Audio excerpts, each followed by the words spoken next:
ఈ రోజున దేవుని బిడ్డలైన వారు తెలుసుకోవాలి, నీ విలువైన వాటిని సాతానుడు దొంగిలించాలని చూస్తున్నాడు అని. ఈ లోకరీతిగా మనం విలువైనవిగా దేనిని భావిస్తాము అంటే బంగారం, వెండి, అంతకంటే వజ్రాలు, డబ్బు, వీటిని విలువైనవిగా భావిస్తాం.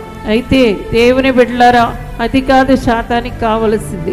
ఏది విలువైనదో ఏది విలువ కానిదో తెలియక ఈ డబ్బు, బంగారం ఇవే విలువైనవి అనుకుంటున్నారు. కానీ అవి కాదు విలువైనవి.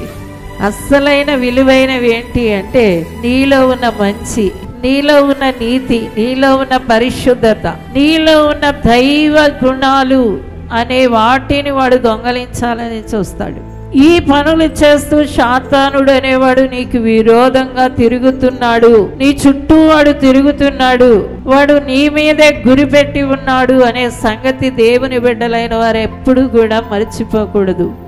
అందుకనే దేవుడు అంటున్నాడు, నేను మీకు ఆశ్రయంగా వచ్చాను అంటున్నాడు. దేవునికి స్తోత్రం.